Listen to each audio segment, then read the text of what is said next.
pour cette rencontre sous le signe de la rentrée littéraire, intitulée Au bout du chemin, puisqu'on va voyager avec les 3 auteurs ici présents, mais voyager de manière réelle, physique, mais aussi peut-être plus symbolique, et s'interroger sur le sens véritablement du chemin, du voyage et du trajet. Alors avec nous, on est très content d'avoir 3 auteurs particulièrement remarqués en cette rentrée littéraire. Tout d'abord Maëlle Guillot. Place aux dames tout d'abord. Vous avez signé votre premier roman aux éditions Héloïse d'Ormesson, Lucie ou la vocation. Premier roman en tout cas, voilà. Même si vous êtes éditrice, à côté de ça, aux éditions Albin Michel. À vos côtés, Laurent Auvigné, bonjour. Alors, vous continuez votre nouveau roman aux éditions de Minuit, et vous allez nous faire découvrir un décor qu'on ne connaît pas forcément. On va revenir et on va monter à cheval avec vous d'ailleurs. Et on va prendre la voiture, mais pas seulement avec vous, Luc Lang. Bonjour. Vous avez signé ce gros roman au commencement du 7e jour aux éditions Stock.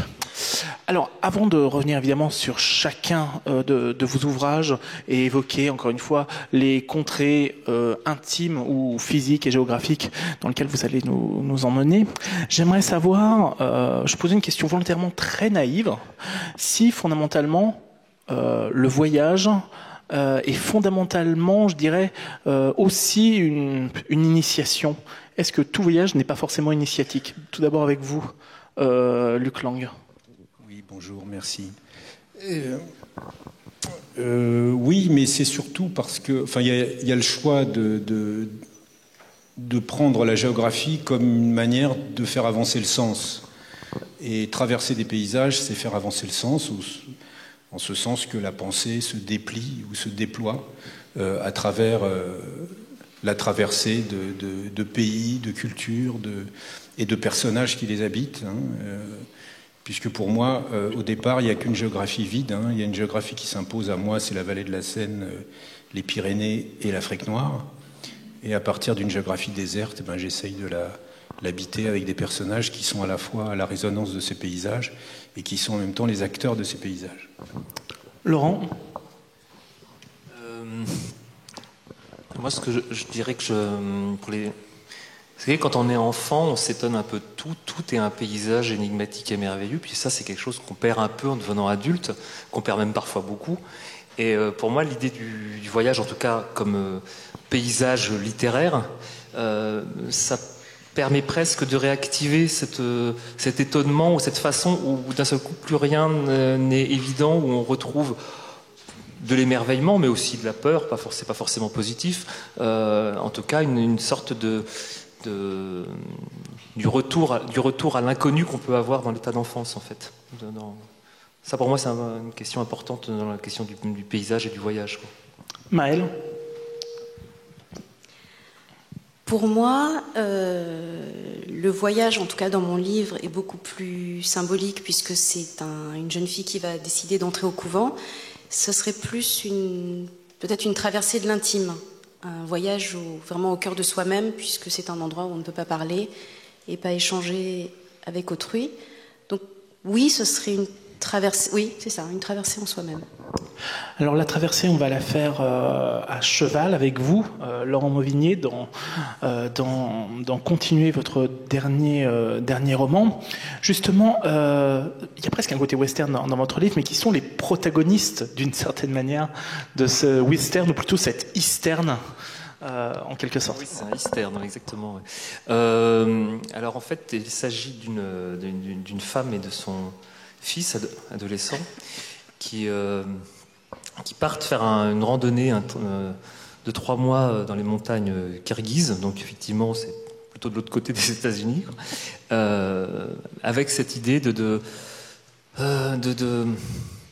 couper court un petit peu à tout ce qui fait que dans la vie on comprend plus le sens de notre vie, on se sent déconnecté, on perd le contact avec nos proches, on sait plus exactement ce qu'ils sont en train de devenir, et là c'est ce qui se passe.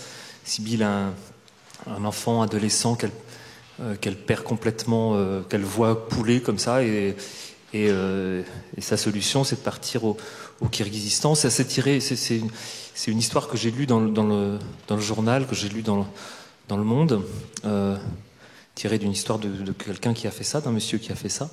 Et d'ailleurs, qui a sorti un témoignage de ça, qui voilà, enfin moi j'ai été très sensible à cette idée de la possibilité de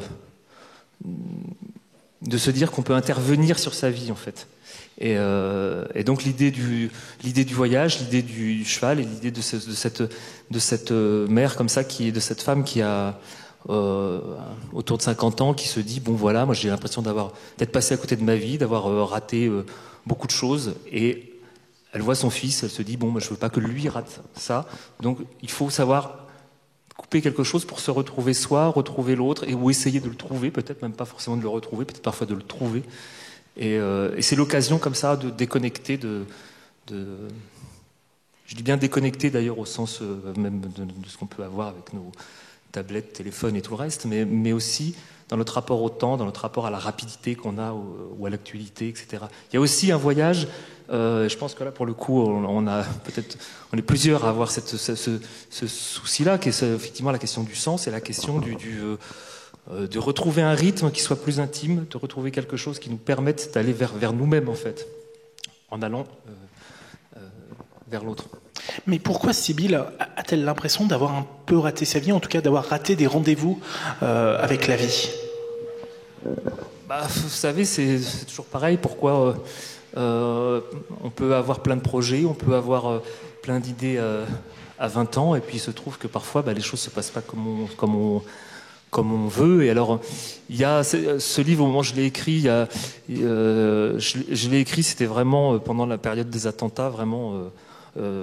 le 13 novembre, là, c'était vraiment exactement au moment où j'étais pas à la moitié du livre, mais j'étais vraiment dedans, et je pouvais plus et du coup c'était tellement présent en ligne de fuite, j'allais dire, que cette question des attentats, moi je voulais pas parler des attentats trop récents de notre époque, mais je me disais tiens, qu'est-ce que c'est de vivre avec quelque chose qui vous traverse comme ça? Comment on est 20 ans après? Et donc, moi, j'ai repensé aux attentats de 95, parce qu'il se trouve que j'étais pas très loin du métro à Saint-Michel. Et donc voilà, je me dis, qu'est-ce qui fait que quelqu'un qui peut avoir une vie brillante, épanouissante, d'un seul coup, il suffit simplement d'être au mauvais endroit, au mauvais moment pour que votre vie soit pas seulement détruite, mais soit détruite dans la vision que vous en avez aussi, au-delà de la question d'être une victime, et comment les gens ne sont jamais ceux qu'on peut croire comme ça au début du livre. Sybille apparaît comme un personnage peut-être défaitiste, complètement dépressive, etc. Puis, au fur et à mesure, on se dit peut-être qu'elle n'est pas ça. Et ça, c'est vrai que c'est une chose pour moi que le roman peut faire, qu'il doit peut-être faire, s'il doit faire quelque chose. C'est de lutter contre les pseudo-évidences ou les clichés, quelqu'un qui vous paraît comme ça, banal ou pas intéressant, etc. Puis vous apercevez en prenant le temps de déplier ce qu'un roman peut faire, de déplier une vie, de déplier un temps, vous apercevoir que cette personne, en fait, non, elle avait peut-être un moment d'autres possibilités de vie. Parce qu'il y a des choses qu'on ne peut pas dire sur le roman dans l'évolution des personnages, mais en tout cas, vous avez donné une clé historique et biographique à pas oublier, en tout cas, qui est toujours intéressante à lire lorsqu'on est en pleine, en train vraiment de dévorer, continuer. Juste aussi, une chose quand même essentielle dans le livre, c'est le parcours de cet adolescent plutôt rebelle. Dans quel état est-il au début du roman ? Alors au début du roman, lui c'est pareil, il va pas très bien. Alors c'est vrai que quand on lit le livre au début, on se dit voyons, c'est quel voyage, il nous promet un voyage très. Lui, il est plutôt rebelle, mais bon, ses parents se sont séparés l'année d'avant. Il est rebelle peut-être comme un adolescent peut l'être, mais c'est vrai que la vraie clé, c'est la vraie question qui se pose, parce que c'est une question que moi je me pose, c'est de voir une partie de l'adolescence exprimer sa révolte, non pas par des idées anarchistes ou de gauche comme on pouvait le faire pour ma génération, mais au contraire plutôt des idées d'extrême droite ou tirant vers l'extrême droite, glissant sur des pentes un peu bizarres. Et alors moi ça m'intéressait parce que je me disais dans cette relation entre la mère et le fils, je me disais tiens, elle qui se dit de gauche, qui a milité quand elle était plus jeune, qui fait partie d'une génération très SOS racisme et tout ça, comment elle se retrouve avec un fils et avec une époque? Comment, 30 ans après, on est dans une époque où il est évident pour tout le monde qu'un parti d'extrême droite sera au second tour à une présidentielle. Qu'est-ce qui s'est passé en 30 ans pour que ce soit possible, ce truc-là? Et je me dis comment cette femme-là peut regarder son fils avoir cette tentation parce qu'il a peur des autres, parce qu'il comprend pas, parce qu'il sait pas. Et donc voilà, il y a cette espèce d'interrogation. Et pour moi, la question que lui pose, au-delà de son désœuvrement, de cette façon d'être un peu paumé, il y a aussi cette question du comment peut-être cette question a été tabou pour sa mère, la question du racisme, la question du rapport aux autres, et comment finalement le fils en est peut-être, je dirais peut-être pas l'héritier, mais finalement une sorte quand même de véhicule, peut-être quand même comment les choses se transmettent, y compris malgré nous, contre nous. Et ceux contre quoi on a pu lutter, peut-être que finalement on les avait peut-être pas tant que ça bien interrogés, et peut-être que nos enfants sont aussi porteurs de choses qu'on a un petit peu, voilà, sur lesquelles on a fait l'impasse pour nous-mêmes, quoi. Alors votre roman est construit en 3 parties. La première s'intitule Décider, la deuxième Peindre un cheval mort, et la troisième Continuer, qui donne aussi le titre au roman. Qu'est-ce qu'il signifie pour vous, ce verbe continuer, et qu'est-ce qu'il implique? Il se trouve que, justement, après les attentats, là, c'est quelque chose qu'on disait tous. Qu'est-ce que vous voulez qu'on fasse? En fait, et dans la vie, en gros, de toute façon, quoi qu'il vous arrive, il y a un moment, qu'est-ce que vous voulez qu'on fasse? Est-ce qu'à un moment, on se dit, on arrête? Moi, ça m'est arrivé souvent. Enfin, il y a des moments de déprime quand vous écrivez des livres comme ça, où vous faites que ça, vous avez des moments, mais pourquoi je continue? Quand vous faites un peu, des fois, vous faites un peu esquinter, vous faites démolir, vous faites s'attaquer, c'est vrai, c'est compliqué, vous vous sentez obligé de vous justifier, d'écrire des livres et tout ça. Et puis quand même, le lendemain, vous vous remettez à votre bureau, et puis vous y allez, et puis vous continuez. Et puis parfois, quand même, je me dis, mais pourquoi je continue? Pourquoi publier des livres? Pourquoi? Et il y a ça, c'est une question moi, qui me trotte dans la tête, mais dès qu'on commence avec les termes de chevaux, on s'en sort plus parce que ça trotte, vous voyez, et ça trotte, ça galope, etc. Et donc il y avait cette question aussi. Il y a des figures comme ça. Il y avait celle de Beckett, mais aussi celle de Giacometti. Moi, c'est un livre. Là, j'avais envie de quelque chose. On vit une époque où tout le monde se sent mal à l'aise, au moins. Et puis je me dis, on se sent un petit peu érodé ou travaillé, vraiment agressé en fait, peut-être même presque physiquement, un petit peu comme l'air marin peut agresser les métaux, vous voyez. Et moi je pensais à Giacometti, je me dis, d'accord, mais on continue à marcher, on tient debout, même s'il reste qu'un fil de fer, il faut qu'il tienne debout, quoi. Il faut continuer. Pour moi, c'était vraiment la ligne directrice du livre, c'était ça. D'où la fin en fait, parce que c'est vraiment la fin qui a guidé toute l'écriture du livre en fait.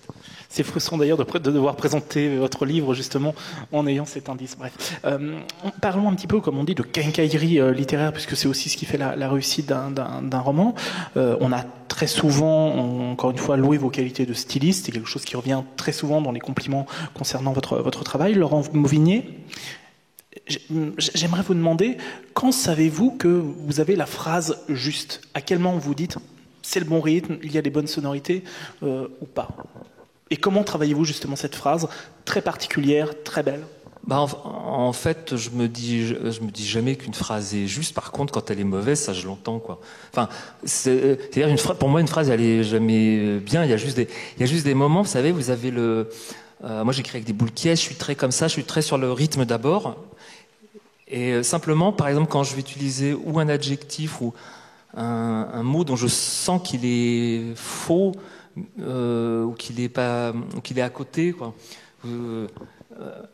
J'ai l'impression, c'est simple, mais comme très souvent, vous savez, parfois on lit des livres, on a l'impression que, pourtant ça peut être des livres français, vous avez l'impression que des fois que c'est traduit. Vous voyez, vous avez l'impression que c'est mal traduit. Alors c'est terrible ça, d'être traduit dans... et parfois, moi, j'ai cette impression, je suis en train d'écrire un truc, je me dis, mais c'est faux, ça sonne faux, c'est du toc, c'est pas vrai ça. Cette phrase-là, elle est pas... Et très souvent, c'est pas vrai quand quand l'écrivain, enfin pour moi, je dis ça après, quand l'écrivain a une conscience trop forte de ce qu'il veut dire. Et à chaque fois, moi, j'essaie de revenir à la sensation plutôt qu'au mot qui désigne la sensation. C'est-à-dire, je vais plutôt essayer, par exemple, si je veux décrire je sais pas, le soleil, bon, on peut dire le mot soleil, bien sûr, mais peut-être que la sensation de chaleur, peut-être que la luminosité, peut-être que tout ça sont des indices plus forts. Pour moi, une phrase, elle se construit à partir d'un ensemble de choses comme ça. Et justement, j'ai tendance à me dire que les mots ne sont paradoxalement pas le meilleur moyen d'atteindre la phrase juste, en fait. Enfin, c'est complètement anecdotique, mais je voulais vous demander, est-ce que vous avez une passion pour les chevaux ? Non, alors moi j'ai écrit plein de livres sur des trucs que j'ai jamais fait. Le football, par exemple. Le football, les gens m'ont dit mais vous aimez le foot, pas particulièrement. J'ai pas fait la guerre d'Algérie non plus. Après, c'est un bon challenge pour un écrivain. Oui, parler de quelque chose pour lequel on n'a pas mieux. forcément une grande passion. Pour moi, j'ai l'impression du coup d'avoir fait ça, parce que c'est vrai que, par exemple, ça rejoint la question de la phrase juste, c'est que, vous savez, souvent on dit de quelque chose, on dit mais par exemple le tsunami pour Autour du monde, on dit ou le Hazel ou des choses comme ça, on dit mais c'est inimaginable des trucs comme ça, alors qu'en fait. Justement, c'est précisément la seule chose qu'on peut faire, c'est d'essayer de l'imaginer. Puisqu'on ne le vivra pas. Donc, moi, j'essaie de me mettre dans des états. Par exemple, le soir, j'ai une petite idée comme ça. Je laisse vivre mes insomnies. J'ai surtout rien pour noter. Et j'attends toute la nuit. Et le lendemain matin, ça va être prêt parce que ça va il va y avoir cet échauffement un petit peu comme ça. Mais pour moi, il s'agit surtout pas c'est comme ça qu'il faut vivre les choses, c'est essayer de s'en imprégner, de les faire attendre, de les faire. Par exemple, moi, je suis monté à cheval une fois, j'avais 11 ans, quoi. Alors j'en ai gardé une sensation. C'est vachement haut un cheval, c'est très très haut. Et ça me paraît délirant de faire ça. Bon, et c'est très beau. Et justement, je suis admiratif de toutes ces choses. Donc voilà, pour moi, je le fais. Je le fais comme ça, quoi. Alors les chevaux, ils sont sous le capot. De votre côté, Luc Lang, vous aviez signé il y a quelque temps l'autoroute. Et là, le trajet en voiture est essentiel au commencement du 7e jour. Alors Luc Lang, on vous connaît déjà depuis quelques années. Vous aviez notamment eu le prix Goncourt des lycéens pour 1600 ventres. Un livre très fort qui avait eu un fort retentissement. Vous avez signé d'autres ouvrages, Mother notamment. Je parlais des Indiens, de l'autoroute, 11 septembre mon amour. Et aujourd'hui donc on vous retrouve avec ce roman très ambitieux, fruit je crois à peu près de 5 ans de travail, c'est ça environ? Au commencement du 7e jour chez Stock. C'est pas un hasard si je parlais de voiture, puisque vraiment le point de départ du livre, c'est un accident de la route. Oui, même le point de départ du livre, c'est des gens à cheval. En plus, oui, c'est vrai. C'est vrai, absolument. C'est des gens à cheval, puisqu'il s'agit de la trilogie des confins de Cormac McCarthy. Et j'ai été engagé dans un tout autre travail et un tout autre projet. Depuis 1 an et demi, je me suis arrêté net après la lecture de cette trilogie. Pourquoi ? Parce que l'appareil narratif, l'outillage narratif de McCarthy est un outillage... on dirait, nous, en Europe, très classique. Les temps sont au passé, il n'y a pas de narrateur présent, et ça se passe à la 3e personne du singulier. Ça se passe dans les années 60, il y a des camions et des voitures, donc, mais les personnages sont à cheval. N'est-ce pas, Laurent ? Et je me suis dit comment il arrive avec un outillage narratif aussi classique, avec un motif aussi... pour ne pas dire archaïque, que des gens à cheval, arriver à faire un roman aussi contemporain, qui saisit aussi fortement le présent. Donc ça a été l'une des choses qui m'a le plus bouleversé, et puis aussi le sentiment géographique extrêmement puissant qu'on a dans les grands espaces, tels qu'ils sont restitués par McCarthy, et cette sorte de chose incroyable, que vous traversez des géographies. C'est un personnage à chaque fois qui est un jeune garçon de 15 ans qui quitte subitement les parents, qui passe la frontière mexicaine et donc qui passe à l'âge adulte, d'une certaine façon. C'est vraiment initiatique. Et il est dans une espèce d'errance qui est peut-être aussi une quête, mais on n'est pas très sûr. Et bizarrement, dans ce sentiment géographique, on a une menace permanente qui plane. On est dans une espèce de peur, alors qu'on est devant la splendeur absolue des paysages qui sont semblables au Grand Ouest américain. Et effectivement, à certains moments, les plus inattendus, l'histoire surgit, l'histoire des hommes surgit. Et quand l'histoire des hommes surgit, elle est d'une violence inouïe. Et ayant lu donc cette trilogie, je me suis dit, voilà, c'est ça que je veux faire dans un espace européen. Donc dans un espace qui n'a rien à voir, qui est un espace extrêmement construit, extrêmement maillé, extrêmement structuré, où même les paysages dits naturels, hein, comme nos montagnes, on le sait, sont façonnés par notamment les bergers et les éleveurs qui emmènent les troupeaux à l'estive ou dans les alpages, qui fait que nous avons des montagnes aussi belles. Donc j'ai voulu construire cette sorte de voyage initiatique dans un espace européen. Pourquoi j'ai choisi les Pyrénées plutôt que les Alpes, alors que moi je marche très volontiers dans les Alpes et je connais peu les Pyrénées? C'est parce qu'il y a la frontière espagnole, qui était une espèce de résonance avec la frontière mexicaine chez McCarthy. Et puis le Grand Sud, pour nous, Européens, à cause de notre histoire coloniale, le Grand Sud, c'est l'Afrique noire, que je connais par contre très bien. Donc voilà pourquoi j'ai eu cette géographie. Et puis ensuite, ce qui peuple cette géographie, c'est la dispersion d'une fratrie, puisque la sœur Pauline est en Afrique noire, le grand frère aîné, Jean, est resté s'occuper de l'élevage des moutons, c'est-à-dire de l'activité familiale, où il fait des fromages labellisés, des fromages de brebis labellisés.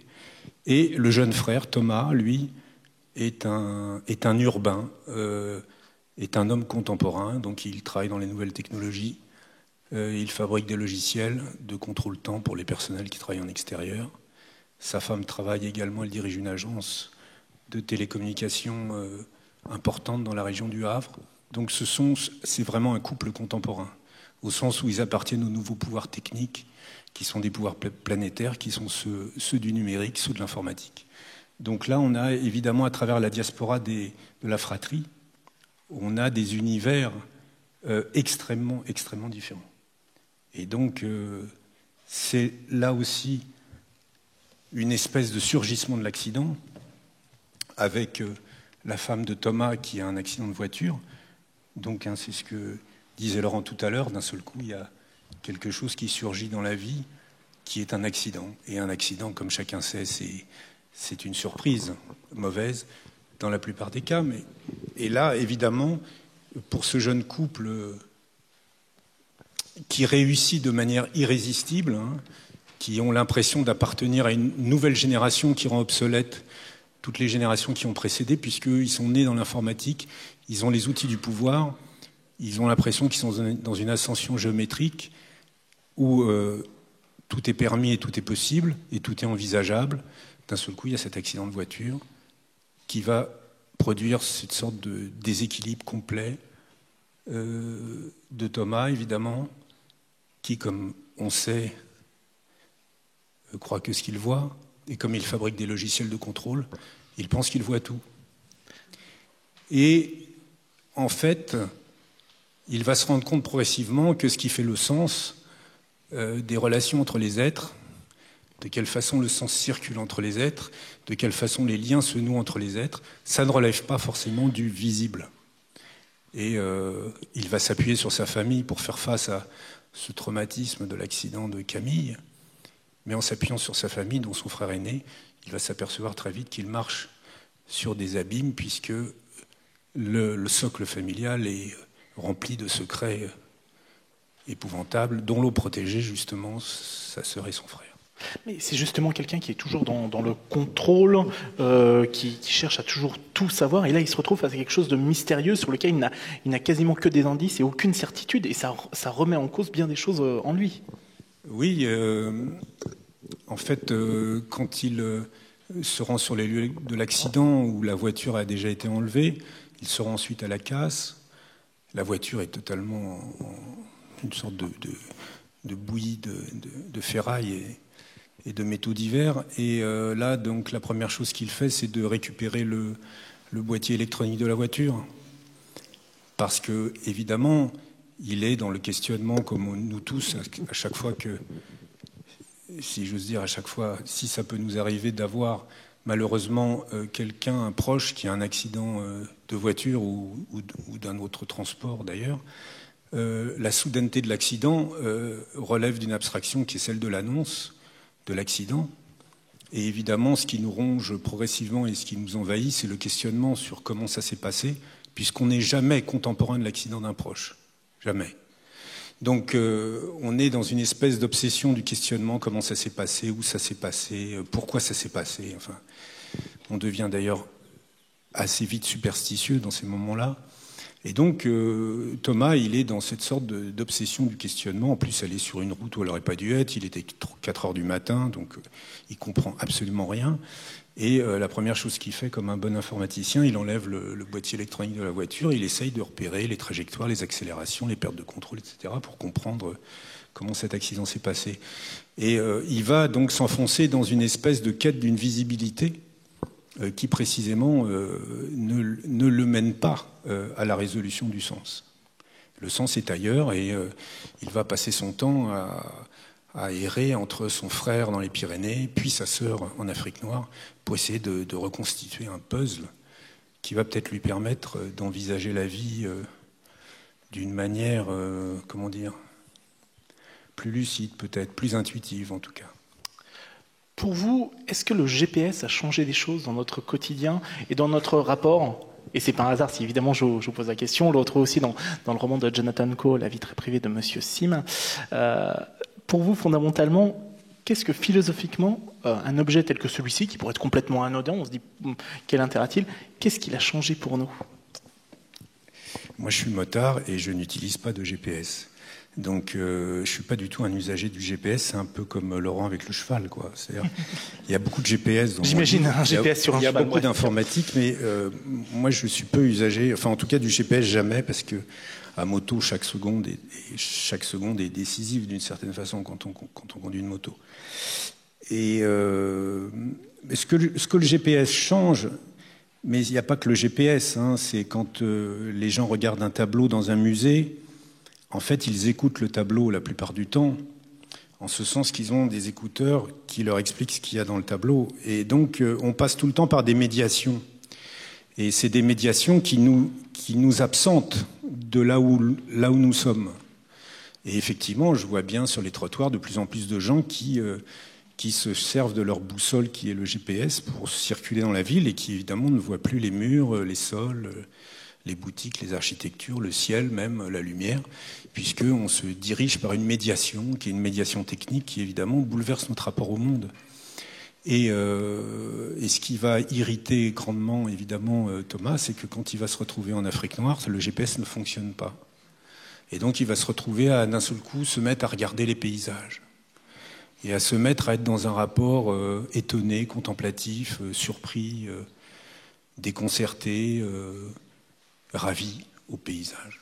Alors, vous avez évoqué brièvement tout à l'heure le frère qui est resté dans les Hautes-Pyrénées, mais justement, on va donc en Afrique par la suite retrouver cette sœur. Alors, sans trop en révéler sur les motifs de son départ, que fait-elle à ce moment-là en Afrique? Et où précisément d'ailleurs? Elle a créé une ONG médicale qui consiste à instaurer des dispensaires dans les plus grandes villes du Cameroun.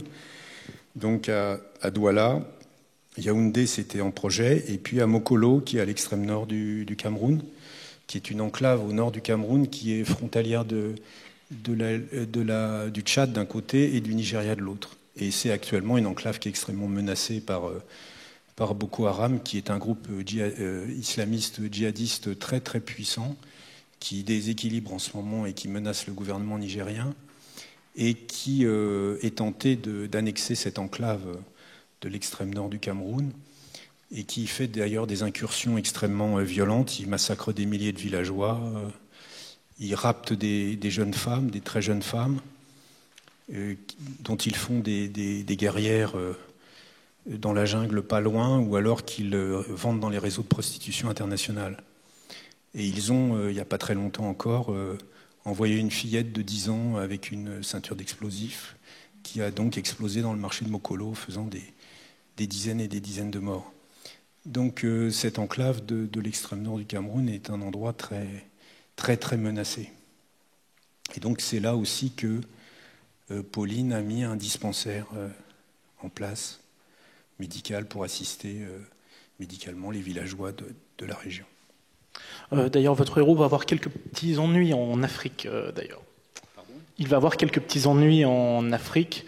On va peut-être le confondre avec quelqu'un d'autre, oui. Avoir des doutes sur son identité, etc. C'est un peu autobiographique, d'ailleurs, l'Afrique noire. Oui.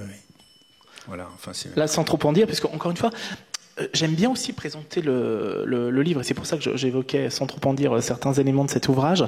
Il y a presque un côté thriller, enfin, vraiment, en le lisant. Est-ce que vous assumez aussi ce côté, vraiment, mais comme chez Cormac McCarthy, vrai roman de genre? Oui, alors j'aime bien. On me dit souvent en le lisant que même quand on traverse des paysages somptueux, on est aussi dans cet état de menace sourde, hein, de quelque chose qui va surgir. Dans le climat, en tout cas, on le sent. Il y a un climat parce que le livre est totalement traversé de secrets, totalement traversé d'interrogations, et c'était évidemment volontaire puisque il s'agissait à la fois de faire un livre, une espèce de roman américain, c'est-à-dire qui soit un livre très très ample, mais du coup où il y ait une tension la plus permanente possible, d'où l'idée de tendre les phrases pour arriver à cette sorte d'arc où on a l'impression d'un rythme de sprinter, pour reprendre un article dans une course de fond. Et au fait, quel est le sens de ce titre de roman, Au commencement du 7e jour, Luc Lang? Le 7e jour, Dieu se repose, comme chacun sait. Et précisément, le fait que Dieu se repose ouvre le temps aux hommes. Hein, c'est-à-dire que Dieu a fait son travail de création et il s'arrête, il se repose. Et à ce moment-là, peut s'ouvrir et commencer l'histoire des hommes. Et en fait, j'ai tiré le titre d'une des phrases du livre au moment où Thomas essaye de se recentrer face à ce qu'il vit comme traumatisme avec cet accident de sa femme, puisqu'il doit affronter à la fois son travail de père, il doit affronter son travail de cadre dynamique dans une société informatique très en expansion, où il doit et donc il essaye de se ressourcer, de se recentrer en partant marcher dans les Pyrénées, et je crois que c'est le début d'une phrase, hein, c'est au commencement du 7e jour que Thomas précisément fait sa première chute dans les Pyrénées. Et je me suis aperçu aussi que c'était au 7e jour que Thomas arrive, après avoir pris son élan le 6e jour, à révéler à ses enfants que leur mère est dans le coma. Et donc c'est un jour de commencement. On ne sait pas vers quoi, mais en tout cas c'est un jour où l'histoire commence. Parce que c'est aussi un roman des origines, je n'en dis pas plus. En tout cas, vous avez évoqué Dieu, il est également au cœur du roman, et c'est le moins qu'on puisse dire, de Maël Guillot, Lucie ou la vocation. Pour commencer, c'est votre toute première rencontre publique, Maël, je crois? Oui, c'est ma toute première rencontre. C'est votre bizutage en quelque sorte. C'est mon bizutage et c'est très très impressionnant de nous voir tous. Alors, ah oui, la salle est absolument pleine en plus. Est-ce que vous avez eu à un moment ou à un autre de votre vie le désir de rentrer dans les ordres? Non, moi jamais. Moi j'en serais absolument incapable. Rentrer dans les ordres, c'est rentrer dans un monde qui est complètement fermé, un monde où l'individu n'existe plus, où le désir n'existe plus. Je parle pas le désir quel qu'il soit, pas que désir sexuel, où l'être humain n'est plus là pour penser. N'est là que pour prier, n'est là que on lui explique en fait que on vous explique quand vous rentrez dans les ordres que vos pensées autres que spirituelles doivent être bannies, et votre vie d'avant aussi, puisque là quand Lucie va rentrer dans les ordres, on va lui dire, pour être la religieuse la plus accomplie qu'il soit, il faut que votre entourage ne vous reconnaisse plus. Et je pense, moi j'ai trouvé ça d'une très grande violence comme idée, qu'on puisse ne plus vous reconnaître, que votre vie d'avant soit rayée d'un coup de crayon, et qu'on vous explique que maintenant vous êtes là pour prier uniquement, pour devenir l'épouse du Seigneur. Donc non, moi j'en serais absolument incapable. Mais qu'est-ce qui pousse votre héroïne à justement rejoindre un couvent? Alors d'abord, c'est l'histoire d'une rencontre avec une autre jeune femme qui va lui présenter des religieuses. Et c'est l'histoire d'un grand amour, d'un amour fou pour Dieu, d'un grand amour. Et en même temps, c'est aussi l'histoire d'une jeune fille qui a perdu son père dans un accident en montagne et qui veut au fond plaire à son père, mais son père est mort. Et elle veut faire quelque chose d'extraordinaire, et rentrer au couvent, c'est quelque chose quand même assez rare. Et donc, dans ce choix très radical de vie, elle exprime aussi cette volonté de lui plaire, tout en se disant elle-même, je suis profondément amoureuse. Elle y croit réellement.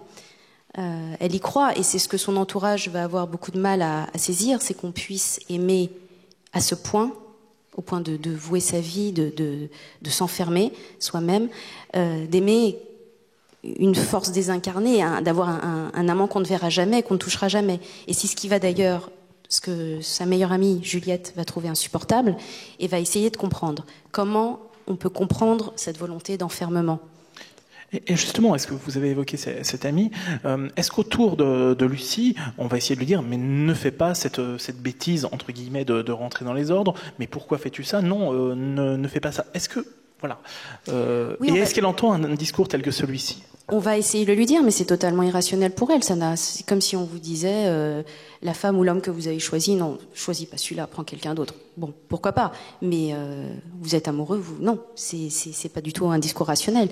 Et en plus, s'il y a une forme, plus on va le lui répéter, plus elle va vouloir y aller pour vérifier, pour voir ce qu'est ce monde très très mystérieux. Alors, ce monde mystérieux, vous nous le faites découvrir, et elle aussi va en faire l'apprentissage. Qu'est-ce qu'elle va découvrir là-bas, et est-ce que ce qu'elle va, voir et ressentir dans ces lieux va s'avérer très différent de ce qu'elle pouvait imaginer? Oui, parce qu'on s'imagine qu'un couvent est un monde de bienveillance, de sérénité, de douceur. Pas du tout. Un couvent, c'est aussi un petit microcosme social où on met entre quatre murs, grosso modo. Là, c'est un couvent de femmes. Des femmes avec des femmes qui... C'est très militaire. Il y a une hiérarchie. Donc, il y a la chef, la mère supérieure, dont tout le comportement infuse auprès des autres femmes. Donc, si elle est cruelle, ce qui est le cas dans le livre, si elle est extrêmement dure, l'atmosphère va être extrêmement tendue. Alors, en même temps, Lucie se dit, mais est-elle vraiment cruelle? Après tout, on est dans un couvent, on n'est pas non plus... on n'est pas en colonie de vacances, donc c'est normal qu'il y ait des règles, c'est normal de les respecter. Et c'est là où j'espère avoir réussi l'ambiguïté, c'est de savoir, est-elle réellement cruelle ou est-ce une mère supérieure, comme on imagine qu'une mère supérieure doit être. Et en même temps, donc les règles sont très strictes. Un couvent, là, c'est un ordre contemplatif, on n'a pas le droit du tout de parler. Donc, on est seul avec soi-même, seul avec ses souvenirs qu'on vous a expliqués que vous ne devez pas avoir, seul avec des pensées, des mauvaises pensées, les rêves, comment on contrôle ses rêves, et avec l'extérieur qui... En fait, le couvent, pour moi, c'est comme une cage en verre, c'est-à-dire qu'on a l'impression qu'on voit à l'extérieur ce qui s'y passe, et que de l'extérieur, le verre est un peu flouté quand même, on peut à peu près voir ce qui se passe, on peut deviner ce qui s'y passe. En fait, c'est faux. L'intérieur... Lucie a accès à l'extérieur par Juliette, par ses parents, sa mère quand elle vient lui rendre visite, mais tout est biaisé. On lui a expliqué qu'il fallait qu'elle soit différente d'avant, donc évidemment tout le discours est biaisé et Juliette ne la reconnaît pas. Et moins Juliette la reconnaît, plus elle va essayer évidemment de la récupérer en parlant, en faisant revivre ses souvenirs qui vont évidemment bercer Lucie et l'aider à tenir. Alors, est-ce que le parcours de Lucie peut être aussi lu de manière beaucoup plus large et on peut considérer son engagement différemment et peut-être faire le parallèle avec l'engagement, par exemple, dans d'autres religions, quelles qu'elles soient? Oui, on peut considérer aussi que croire en son engagement, se dire que la foi, à ce degré de foi existe, ce grand amour existe, et qu'on peut tout à fait se décider de vouer sa vie à Dieu, que ce soit un Dieu catholique, peu importe la religion. On peut aussi considérer que, de l'autre côté, l'autre versant de la pièce, que c'est une secte. Toutes les lectures sont possibles. Il y a même une jeune fille, moi, qui m'a dit « Ah oui, c'est comme en prison ». Je trouvais ça un peu curieux, mais bon. D'ailleurs, c'est assez troublant, cette remarque, parce qu'au cinéma, très souvent, on a déjà vu, on a lu des romans sur le sujet, on a vu beaucoup de films se passant dans des couvents, mais qui étaient à peu près filmés comme les films dits de prison, en quelque sorte. Bah oui, parce que ça serait un film qui coûterait pas très cher. Pas de décor, un décor un petit peu triste. Oui. S'il y a des producteurs dans la salle, c'est pas cher. Pas cher. Non, c'est vrai que c'est un cadre simple. Donc oui, et d'ailleurs les chambres des religieuses s'appellent des cellules. Et la grande question de Juliette, c'est de dire mais à quoi elle ressemble ta chambre quand elle va voir Lucie? Et Lucie dit bah c'est une cellule. Mais elle lui dit mais j'ai jamais vu de cellule. Moi je sais pas ce que c'est une cellule. Et la cellule, oui, il n'y a rien. Et ce qu'il y a si ce n'est un miroir. Et pourquoi on met un miroir dans une chambre de religieuse alors que, a priori, une religieuse ne se maquille pas, on n'a pas besoin de se regarder pour s'habiller, si ce n'est pour assister à sa propre désincarnation. Au fait, et là, en plus, dans ce couvent, on va les faire manger beaucoup pour leur expliquer justement que le corps, la volonté d'être mince, d'être élégante, d'être sexy n'existe plus. Non, là vous avez un corps qui est une entrave et au moment où on vous demande de vous élever vers Dieu et d'être ce qu'on pourrait imaginer la plus légère possible, la plus éthérée possible, non, là votre corps devient une masse lourde, un poids lourd qui vous raccroche au sol et vous assistez jour après jour au gras qui vous envahit dans ce miroir. La question du corps et de la matière est aussi au cœur, enfin c'est une des pistes passionnantes du roman. Par ailleurs, comme je le disais tout à l'heure, vous êtes éditrice, Maëlle Guillot, et c'est donc votre premier roman. Alors, ça fait quel effet de passer de l'autre côté et de vous trouver édité? Alors, c'est très excitant. C'est d'abord d'être seule face à soi-même en écrivant, c'est un rendez-vous absolument extraordinaire et je m'en doutais puisque mes auteurs m'en parlent, mais c'est comme toutes ces choses avant de les avoir réellement expérimentées, on a l'impression de les effleurer, là vraiment de le ressentir. Ce face-à-face est absolument fabuleux. L'échange avec un éditeur est très drôle puisque j'ai l'habitude d'être plutôt celle qui dit non, là il faut couper, là il faut rajouter, là il manque des choses. Donc là c'était intéressant. Et surtout, c'est d'avoir un contact avec le public, d'avoir les premiers retours où les gens se sont appropriés votre histoire. Où les gens, par exemple, la fin, j'en parlerai, je la dévoilerai pas, mais où ils m'expliquent que c'est pas du tout ce que j'ai voulu faire. Et je trouve ça très drôle de voir à quel point, en fait, les personnages se sont aussi mis à exister pour eux. Et ça, c'est très très émouvant aussi. Alors. Tout à l'heure, je vous ai posé une question à la Michel Drucker, vous aimez les chevaux, Laurent Vignier. Là, je vais avoir une question à la Jacques Chancel, tiens. Et Dieu dans tout ça? Parce qu'on a évoqué Lucie, mais justement de l'autre côté. Alors de l'autre côté, c'est Juliette. C'est Juliette qui est athée, qui comprend rien. Et Juliette, c'est vrai que c'est aussi moi, parce que je suis complètement athée et la foi est quelque chose de très abstrait pour moi. Et je me disais, Juliette, c'est aussi le lecteur, c'est vous, c'est-à-dire tous ces gens qui n'ont a priori pas de raison de connaître, d'avoir déjà mis les pieds dans un couvent, pas de raison de connaître quelqu'un qui ait fait ce choix-là, et qui peuvent éventuellement se poser la question de comment on vit enfermé, quand on a choisi de s'enfermer soi-même, pourquoi, comment ça se passe. Bon, j'aurais pu envisager aussi une question citant Pascal Obispo et Lucie, mais bon, je pense que vous avez de bien meilleures questions. Je vous remercie. Et voilà, bien entendu. Voilà. Non, plus sérieusement, si vous avez des questions à poser à nos invités, n'hésitez pas. On a le temps pour 2-3 petites questions. Sûr et certain, je sais que pour le premier, c'est toujours une époque. Oui, monsieur, on vous apporte le micro.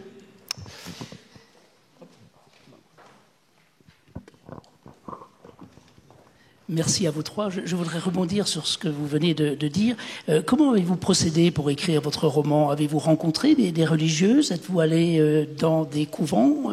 Est-ce qu'on vous a laissé librement interroger des personnes pour essayer de comprendre la psychologie de Lucie, votre héroïne? Non, alors en fait, rentrer dans un couvent, on peut faire des retraites spirituelles, ce qui, moi, ne me tentait pas du tout. Mais en fait, moi, c'est arrivé à ma meilleure amie. Ma meilleure amie est devenue religieuse. Et pendant des années, j'ai suivi son processus et j'ai deviné ce qu'elle ne pouvait pas me dire, ou pas d'ailleurs. Il y avait des choses que je devinais qui n'étaient pas du tout... Je me trompais complètement. Et à force d'y aller, c'est un univers qui m'a intéressée parce que c'était l'enfermement. Et c'est un univers les couvents, ce sont des endroits merveilleux de l'extérieur. C'est des bâtiments absolument superbes. Et quand on y rentre, on est... Enfin, moi, là où elle était, j'ai pu rentrer dans plusieurs. C'est assez décevant. Et c'est assez vide. Et l'idée, c'était d'écrire aussi là-dessus. Alors, j'en ai rencontré d'autres en allant la voir, mais une religieuse ne répondra à aucune de vos questions. Jamais. par principe. Elle ne parle pas. C'est aussi le culte du secret. On ne dit pas. Sauf si vous lui posez une question sur un passage de la Bible. Là, voilà, vous aurez le droit à un cours de théologie. Mais sinon, elles ne répondent jamais. Donc après, c'est en y rentrant d'essayer d'imaginer. Et puis c'est éminemment romanesque comme cadre. Alors, d'autres questions? Sûr et certain? Eh bien, nous allons libérer... Ah si, madame. Oui, oui. Ouais. Ah oui, non, attendez, c'est un roman, hein, c'est un roman. Donc moi, j'en ai fait un roman et j'ai aussi imaginé... Quand j'ai commencé à écrire, c'était évidemment très inspiré de ce que j'avais pu vivre à travers elle. Et évidemment, là où le travail de romancier est extraordinaire, c'est que le personnage se met à exister. Et puis tout d'un coup, il chuchote à votre oreille qu'il souhaite aller dans un chemin totalement différent de celui que vous aviez imaginé. Et petit à petit, le roman prend toute sa chair et existe réellement. Et l'histoire n'a absolument rien à voir avec ce qu'elle a pu vivre. Eh bien, merci. Oui, madame. Dernière question. C'est contraire à la vie. Contraire à la vie? Bah oui, parce qu'elle est enfermée, mais c'est une façon. C'était une prison, mais c'est vers la mort. La mort. Alors, c'est ce que vous êtes d'accord avec ce que pense Juliette. Mais en fait, justement, c'est aussi de se rendre compte que c'est peut-être plus lumineux que ce qu'on croit, une vie de prière, quand on est croyant. Non, justement, c'était d'essayer de montrer ce que peut-être ce choix, ce que ça signifie quand on a la foi. Non, c'est aussi d'apprendre de comprendre qu'on puisse vouloir vivre autrement que qu'une vie classique, une vie de couple, de la maternité, une carrière, voilà, d'imaginer autre chose et qu'elle s'y épanouisse. Eh bien, merci beaucoup à nos auteurs pour cette discussion. Luc Lang. Avec au commencement du 7e jour chez Stock, vous allez dédicacer votre ouvrage sur le stand de la librairie Didier Laurent Mauvigné. Et donc, cette promenade à cheval, mais pas seulement, évidemment. Ce livre très riche. Continuez aux éditions de minuit. Vous êtes au stand de l'autre rive. Et enfin, Maël Guillot avec ce premier roman, Lucie ou la vocation, aux éditions Héloïse d'Ormesson. Vous êtes sur le stand de la Taverne du Livre. Ici même, dans quelques instants, vous allez pouvoir assister à une rencontre avec Pascal Bruckner. Merci beaucoup à tous.